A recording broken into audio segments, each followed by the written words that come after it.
KM 50 akan terus untuk kita usut, karena KM 50 ini merupakan satu tragedi luar biasa.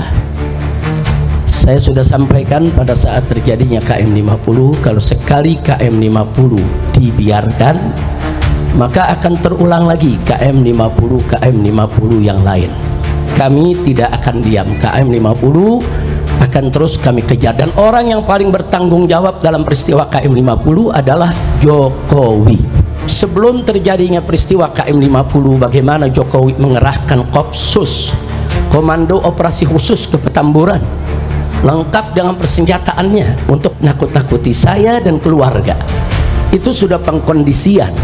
Kemudian bagaimana seorang Pangdam Jaya sebelum kejadian menantang-nantang FPI di Monas dan mengancam-ngancam saya. Begitu juga bagaimana seorang Kapolri ketika itu, Idham Aziz, dengan Kapolda ketika itu luar biasa, mengancam dengan ancaman yang luar biasa sebelum terjadi peristiwa KM 50. Semua itu merupakan cipta kondisi, seolah-olah saya dan FPI adalah orang yang kelompok berbahaya, sehingga kalau ke depan dibunuh ya nggak apa-apa, namanya juga orang berbahaya. Begitu opini terbentuk bahwa FPI ini berbahaya, Habib Rizik berbahaya, barulah terjadi peristiwa KM 50. Artinya supaya apa? Supaya kalau sayanya terbunuh atau FPI-nya, laskarnya terbunuh, orang akan menganggap biasa. Ini kan orang-orang keras, ini orang ekstrim, ini memang orang berbahaya. Jadi kita kondisi semacam ini sudah jadi drama sinetron yang sering dimainkan oleh rezim Jokowi. Assalamualaikum warahmatullahi wabarakatuh. Bismillah walhamdulillah wassalatu wassalamu ala rasulillah wa ala alihi wa sahbihi wa mawalah. Terima kasih kepada para habaib, para alim ulama, para tokoh, para kiai yang pada kesempatan hari ini telah menghadiri haul 6 syuhada, sekaligus juga haul ibunda saya tercinta Syarifah Sidah binti Alwi Muhammad bin Zain Attas yang wafat pada tanggal 2 Desember tahun 2012, dan istri saya yaitu almarhumah Syarifah Fadlun binti Fadil bin Yahya yang wafat tanggal 16 Desember tahun yang lalu. Jadi para syuhada maupun sahibul hol dari saya punya ibunda maupun istri, semuanya memang wafat pada bulan Desember. Karena itu pada hari ini kita lakukan haul, sekaligus mudah-mudahan diterima oleh Allah Subhanahu wa Ta'ala, karena memang yang paling membahagiakan orang-orang yang sudah meninggal dunia adalah tatkala mereka diziarahi dan didoakan. Kita semua kelak akan merasakan itu. Pada saat nanti kita sudah meninggal dunia, betapa senang ruh kita. Pada saat ada yang kirimkan doa kepada kita, ada yang ziarah ke kita, memberikan salam kepada kita, terus duduk berdoa, yaitu di pusara kita, itu akan menjadi hal yang sangat menyenangkan bagi alam arwah. Mudah-mudahan insyaallah kita yang telah menyenangkan para arwah pada kesempatan hari ini, yang tadi juga kita sudah doakan untuk orang-orang tua kita, keluarga kita, guru kita yang telah mendahului kita, kelak kita semua juga akan disenangkan oleh Allah Subhanahu wa Ta'ala. Kemudian terima kasih juga kepada para penceramah tadi yang sudah menyampaikan ceramahnya, baik tentang syuhada maupun lainnya. Apakah itu tadi yang disampaikan oleh Kiai Haji Ahmad Sobri Lubis yang luar biasa mendorong kita untuk selalu menancapkan niat agar mendapatkan mati syahid dari Allah Subhanahu wa Ta'ala. Begitu juga kawan-kawan, yaitu Dr. Badruddin Subki, Dr. Fikri Bareno, kemudian juga ada Dr. Fadilah tadi yang juga sudah menyampaikan, ada Profesor Dr. Egi Sujana yang juga semua sudah menyampaikan mauidhahnya, tausiahnya yang luar biasa. Tidak juga lupa Al-Habib Hamid, begitu juga Habib Zaki yang duduk di sebelah kanan dan kiri saya, yang bukan saja memberikan motivasi kepada segenap jamaah, tapi juga sekaligus mengikrarkan kembali semangat beliau-beliau untuk tetap istiqamah berjuang mencari ridha Allah dan Rasulullah Sallallahu Alaihi Wasallam. Baik, tidak banyak yang saya mau sampaikan. Tolong dicatat baik-baik bahwa KM 50 tidak boleh kita lupakan. KM 50 akan terus untuk kita usut. Karena KM 50 ini merupakan satu tragedi luar biasa. Saya sudah sampaikan pada saat terjadinya KM 50, kalau sekali KM 50 dibiarkan, maka akan terulang lagi KM 50 yang lain. Nah, buktinya sekarang kita lihat berapa banyak orang-orang yang dibunuh oleh polisi, tapi kemudian begitu siaran pers disiarkan, orang tersebut katanya melawan, bawa senjata, polisi terpaksa. Nah, akhirnya yang terjadi persis seperti KM 50. Sudah korbannya diculik, disiksa, dibunuh, difitnah. Dan itu terus terulang sampai peristiwa terakhir di Semarang, seorang anak SMK begitu juga. Dia tidak tawuran dibilang tawuran, tidak bawa senjata dibilang bawa senjata, dipamerkan senjata dalam siaran persnya. Nah, jadi lagi-lagi terulang, lagi-lagi terulang. Jadi warga masyarakat dibunuh terus difitnah. Nah, ini nggak boleh dibiarkan. Ini kenapa bisa terjadi lagi itu tadi. Karena KM 50 dibiarkan, akhirnya mereka menganggap ke depan ini bunuh orang tuh gampang kok. Gampang, habis bunuh fitnah selesai, habis bunuh salahkan selesai. Nah, sampai kapan ini akan terus terjadi dan ini akan terus terulang. Sampai peristiwa sebesar Kanjuruhan yang meninggal itu lebih dari 100 orang, tetap saja yang meninggal yang disalahkan.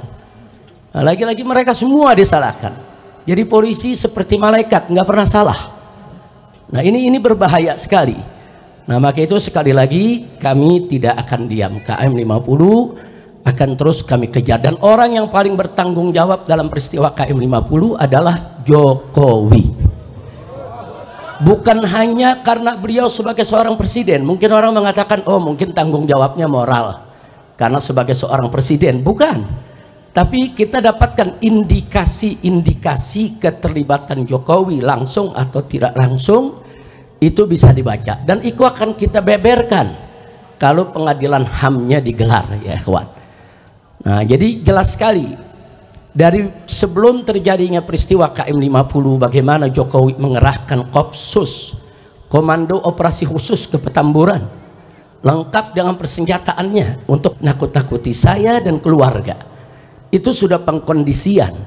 Kemudian bagaimana seorang Pangdam Jaya sebelum kejadian menantang-nantang FPI di Monas dan mengancam-ngancam saya. Begitu juga bagaimana seorang Kapolri ketika itu, Idham Aziz, dengan Kapolda ketika itu luar biasa, mengancam dengan ancaman yang luar biasa sebelum terjadi peristiwa KM 50. Semua itu merupakan cipta kondisi. Seolah-olah saya dan FPI adalah orang yang kelompok berbahaya, sehingga kalau ke depan dibunuh ya nggak apa-apa, namanya juga orang berbahaya. Jadi dicipta kondisi dulu supaya masyarakat melihat FPI ini bahaya, Habib Rizik ini bahaya, Petamburan ini bahaya. Terus diciptakan kondisi dengan bantuan para buzzer yang luar biasa menyebar fitnahnya. Begitu opini terbentuk bahwa FPI ini berbahaya, Habib Rizik berbahaya, barulah terjadi peristiwa KM 50. Artinya supaya apa? Supaya kalau sayanya terbunuh atau FPI-nya, laskarnya terbunuh, orang akan menganggap biasa. Ini kan orang-orang keras, ini orang ekstrim, ini memang orang berbahaya. Jadi kita kondisi semacam ini sudah jadi drama sinetron yang sering dimainkan oleh rezim Jokowi. Maka itu saya katakan sekali lagi, itu merupakan indikasi kalau Jokowi terlibat dalam KM 50. Nah, tidak sampai di situ. Begitu terjadi KM 50, Jokowi lah yang pertama kali menyatakan bahwa polisi sudah berbuat benar, masyarakat jangan melawan. belum ada investigasi, belum ada pemeriksaan, belum ada penelitian, tiba-tiba sudah membuat pernyataan kalau Laskar di KM 50 itu yang salah. Sementara polisi yang membantainya itu benar, sedang menjalankan tugas. Nggak layak Presiden memberikan pernyataan semacam itu sebelum dilakukan pemeriksaan, kecuali kalau memang Presidennya terlibat dan yang mengatur semua itu, pantas saja memberikan pernyataan seperti itu. Tidak sampai di situ, tatkala banyak masyarakat termasuk DPR meminta dibentuknya yaitu tim independen untuk investigasi KM 50, justru Jokowi yang menolak. Kenapa harus menolak? Kalau tidak terlibat nggak usah ditolak, mestinya investigasi itu dilakukan sejak awal kali kejadian. Nah, jadi di sini sekali lagi kalau saya katakan Jokowi adalah orang yang paling bertanggung jawab, bukan hanya karena Jokowi itu sebagai presiden, tapi ada indikasi-indikasi yang menunjukkan keterlibatannya. Termasuk 3 hari sebelum kejadian KM 50 di tempat ini, di markas syariat ini, tadi diceritakan oleh Dr. Fadilah, nah, bagaimana saya berkumpul dengan sekumpulan jurnalis, kemudian tahu-tahu ada drone yang merekam semua kegiatan kami. Begitu kita kejar itu drone, ternyata yang memainkan drone itu adalah 3 anggota BIN. Dan ini bukan fitnah, bukan, kami rekam semua. 3-tiganya punya kartu anggota BIN resmi. Yang satu juga punya kartu anggota sebagai jurnalis, yang satu sebagai mahasiswa, yang satu lagi sebagai anggota TNI. 3-tiganya punya kartu anggota BIN secara resmi.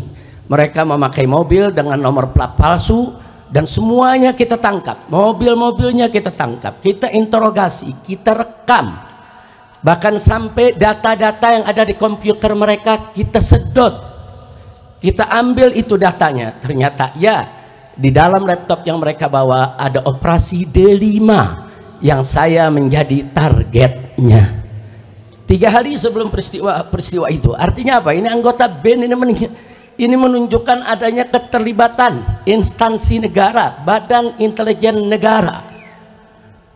Nah, jadi Jokowi dan orang-orangnya, apakah itu BG, apakah itu Fadil, apakah itu Idam Aziz, Tito, Dudung, Abdurrahman dan lain sebagainya, baik langsung maupun tidak langsung, semua terlibat. Dan kami akan kejar mereka ya kawan, secara hukum, baik dari dunia sampai akhirat. Nah, jadi jangan lagi kita ini semua dibodoh-bodohi. Kami punya data itu sampai hari ini masih kami simpan. Sekali lagi masih kami simpan. Adapun pemeriksaan Komnas HAM, saudara, secara umum ya ada bagusnya, tapi lucunya semenjak Komnas HAM itu bekerja sampai hari ini, Komnas HAM tidak pernah menanyakan saya, memanggil saya, meminta keterangan dari saya, baik secara lisan maupun secara tulisan. Padahal peristiwa KM 50 target utamanya adalah saya. Jadi dari mulai Komnas HAM bekerja sampai hari ini, Komnas HAM tidak pernah menanyakan saya sepatah kata pun juga. Ada apa? Mestinya kalau Komnas HAM itu profesional, dia harus menanyakan. Justru target utamanya mesti ditanya, kenapa? Ada apa? Nah, tapi ternyata sama sekali tidak. Nah, karena itu sekali lagi saya tidak ingin bicara panjang lebar di sini, tapi terlalu banyak nama-nama yang terlibat, saudara, dan semua kita catat. Ada 35 nama aparat yang kami catat, dari yang pangkatnya jenderal sampai yang pangkatnya di bawah, semua kami catat orang-orang yang terlibat daripada peristiwa KM 50. Di sana kita lihat, saudara, ada Kombes Polisi TB Adi Hidayat, dulu menjabat sebagai Diskrimum Polda Metro Jaya. Ini yang memberikan surat tugas untuk terus menguntit saudara saya sekeluarga. Surat tugasnya resmi yang menandatangani orang ini. Orang ini sama sekali tidak dipecat, bahkan pangkatnya dinaikkan. Sekarang sudah dapat bintang. Nah, kemudian masih ada lagi AKBP Handik Zusen, baru 3 hari yang lalu pangkatnya juga dinaikkan di Polda Metro Jaya. Kemudian masih ada AKBP Widi Irawan, saudara. Ini yang diduga yang menjadi supir mobil Land Cruiser hitam. Masih ada AKBP Rulian Sauri. Ini yang diduga melakukan pemindahan jenazah daripada 6 laskar. Kemudian masih ada Ibda Muhammad Yusmin Ohorela. Ini yang diduga sebagai algojo eksekutor daripada KM 50. Masih ada Bribka Faisal Kasbi Alea. Ini juga termasuk eksekutor. Masih ada Bribka Adi Ismanto. Masih ada Bribka Guntur Pamungkas. Masih ada Bribtu Fikri Ramadan Tawainellah dan lain sebagainya. Bahkan secara sistematis para buzzer digerakkan untuk membenarkan tindakan polisi dan menyalahkan daripada para syuhada KM 50. Bahkan ada buzzer yang kirim rangkaian bunga mengucapkan selamat kepada Polda Metro Jaya atas berhasilnya membunuh 6 laskar. Ini semua kita rekam dan semua kita catat. Nama-nama orangnya ada, saudara, foto-fotonya semua ada. Jadi kita tinggal tunggu waktu yang tepat untuk kita seret mereka semua ke pengadilan HAM. Nah, jadi sekali lagi saya tidak bisa bacakan semua nama-nama yang ada, tapi nama-nama tersebut tidak akan pernah kita lupakan. Dan alhamdulillah mobil yang dipakai oleh para syuhada ketika mereka ditembaki, mobilnya ada di depan sana, Anda udah lihat, dibangun museum. Di situ ada mobil yang digunakan oleh para laskar dan itu menjadi barang bukti. Jadi sengaja kita simpan sebagai barang bukti. Begitu nanti pengadilan HAM digelar, maka ini merupakan salah satu bukti barang yang harus ditunjukkan di pengadilan. Tidak sampai di situ. Kalau kita bicara novum, tadi sudah dibahas oleh Dr. Fadillah, perlu kita ketahui novum yang kita punya sebetulnya bukan hanya CCTV KM 50, tapi tidak jauh dari pintu tol Kerawang Timur ada sebuah hotel, yaitu Novotel. Hotel tersebut saudara juga punya CCTV yang merekam aksi penembakan para aparat terhadap 6 syuhada kita. Tapi hotel tersebut kemudian didatangi oleh para aparat dan CCTV-nya semua disita. Jadi CCTV milik hotel, CCTV milik KM 50 semua adalah bukti kuat tentang terjadinya pembantaian. Tidak betul kalau laskar melawan, tidak betul ada peristiwa saling tembak menembak. Tapi insya Allah satu saat kita akan dapatkan semua CCTV tersebut untuk kita bisa seret semua yang ada. Dan subhanallah, Allah maha adil ya ikhwan. Allah maha adil. Ternyata tidak kurang dari 7 orang yang terlibat dalam pembantaian KM 50 adalah anggota Satgasus Merah Putih Sambo. Resmi saudara masuk, termasuk yang tadi saya sebutkan namanya, yaitu Hadik Yusen. Itu juga termasuk anggota Satgasnya Sambo dan dia adalah komandan daripada para pembantai KM 50. Nah, jadi sekali lagi kami sudah dapat itu nama semua, kami sudah dapat berbagai macam keterangan yang tidak kami bisa sebutkan pada saat ini, tapi kami akan ungkap pada saatnya begitu digelar pengadilan HAM untuk KM 50 insya Allah. Bahkan Sambo sendiri dengan Henry Kurniawan. Henry Kurniawan ini saat itu pangkatnya Irjen polisi keturunan Cina. Dia ditugaskan oleh Sambo sebagai ketua provos yang memeriksa kasus KM 50. Tapi lucunya dia sebagai ketua provos tapi ikut siaran pers bersama Kapolda Metro Jaya dan bersama Dudung ikut-ikutan memamerkan senjata-senjata, barang-barang bukti palsu, saudara. Mestinya provos itu memeriksa, bukan provos itu malah ikut meloloskan barang-barang bukti palsu yang ada. Tapi akhirnya yang bersangkutan ketangkep terlibat dalam kasus Sambo. Dan di pengadilan dia ngaku bahwa CCTV KM 50 dia yang sapu bersih semuanya. Dan Sambo pun dalam pengadilan saat ditanya oleh jaksa juga mengaku, ya dia terlibat untuk membersihkan CCTV yang ada di KM 50. Jadi ini karamah syuhada. Allah bongkar ya kawan. Sambo dan pasukannya yang terlibat, mereka pikir saudara mereka akan bisa bersembunyi selamanya. ternyata Allah ciptakan ada peristiwa bagaimana Sambo dan kawan-kawan membunuh yaitu salah satu daripada anggotanya, dan akhirnya di pengadilan semua terbongkar. Nah, karena itu kepada Bapak Kapolri kita ingatkan sekali lagi janjinya di depan DPR MPR yang siap mengupas kembali kasus KM50 kalau ada novum baru. Novum barunya sudah ada, Pak. Tinggal Bapak mau proses atau tidak, itu saja. Nah, jadi jangan lagi beralasan novum baru, omong kosong. Bapak ketika itu sebagai kabak reskrim ketika kejadian, Kapolrinya adalah Bapak Idham Aziz. Bohong kalau Bapak tidak tahu CCTV 50 itu disingkirkan. Bohong kalau Kapolri itu tidak tahu kalau CCTV itu merupakan novum baru yang sampai hari ini belum pernah yaitu diajukan ke pengadilan. Jadi saya minta Pak Kapolri nggak usah main-main lah, jangan main kucing-kucingan lagi, Pak, jangan. Nanti ujung-ujungnya Bapak akan terlibat langsung ataupun tidak langsung di dalam menyembunyikan kejahatan daripada anak buah Bapak sendiri. Yang terakhir saudara,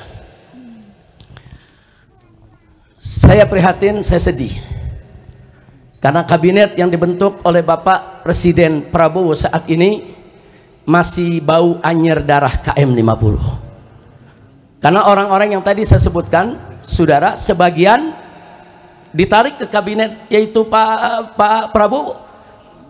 Kita bisa lihat BG dijadikan Menko Polkam, masih ada Pak Tito di sana, masih ada Dudung, saudara. Nah, kok bisa orang-orang yang bermasalah ini ditarik untuk duduk di kabinet? Padahal kita berharap Pak Prabowo ini punya kabinet yang bersih, yang profesional, yang hebat, yang kuat, yang bekerja demi bangsa, rakyat. Kita dukung. Tapi ternyata saudara, orang-orang bermasalah, orang-orang justru yang kita sedang kejar dimasukkan di dalam kabinetnya. Maka itu kita minta dengan hormat kepada Bapak Prabowo agar semua oknum yang ada di dalam kabinet Bapak, baik yang diduga kuat terlibat korupsi atau terlibat judi online atau terlibat pembantaian warga sipil atau terlibat di dalam perusakan demokrasi di Indonesia, tolong diresafel, Pak. Tolong diberhentikan, tolong dibersihkan kabinet Bapak agar seluruh bangsa Indonesia, para habaib dan kiai menjadi bulat untuk mendukung Bapak, bulat untuk menyokong Bapak, bulat untuk membantu Bapak memimpin Indonesia sehingga Indonesia bisa adil, makmur dan sejahtera. Amin ya rabbal alamin. Jadi PR kita masih panjang, belum selesai karena orang-orang bermasalah di KM50 masih punya jabatan. Kalau masih punya jabatan berarti masih dilindungi. Kalau masih dilindungi berarti tantangannya masih berat. Tapi nggak usah khawatir. Kita selama ini berjuang, khususnya para pengurus FPI dan Laskar FPI, anggota FPI dimanapun berada, 1000 kali kita gagal, jatuh dalam perjuangan, 1001 kali kita akan bangun, bangkit kembali, melanjutkan perjuangan. Tidak ada kata putus asa dalam perjuangan kita. Setuju berjuang? Takbir. Sallu ala nabi.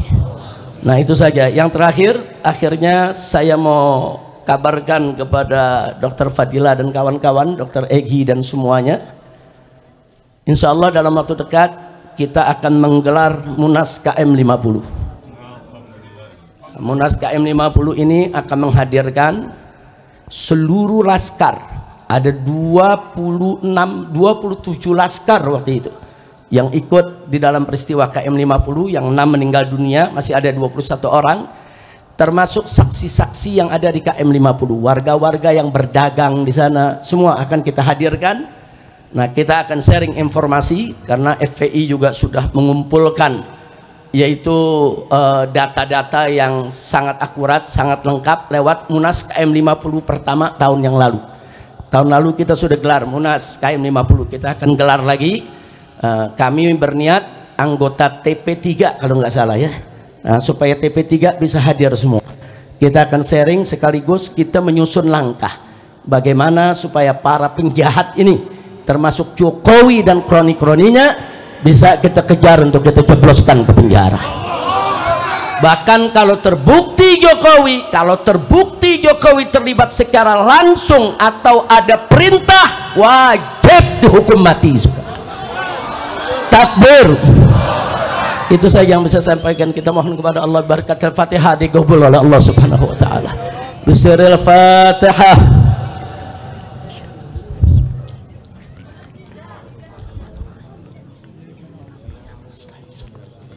Siratal ladzina. Amin. Ya Rahman Rahimin, Ya Rahman Rahimin, Ya Rahman Rahimin. Allahumma salli Islam al-muslimin wa azza al-muslimin kafir al-musyrikin. Allahumma aslih man fi Islam al-muslimin wa ahlik man fi halaki Islam al-muslimin. Allahumma salli bi hadhihi man adila fi bilad al-muslimin amma برحمتك يا رحمن الرحيم يا رحمن الرحيم يا من فضل المسلمين ربنا اتنا في الدنيا حسنه في الاخره حسنه وقنا عذاب النار ربنا تقبل منا انك انت السميع العليم وتب علينا انك انت التواب الرحيم وصلى الله على سيدنا محمد النبي وعلى اله وسلم والحمد لله رب العالمين.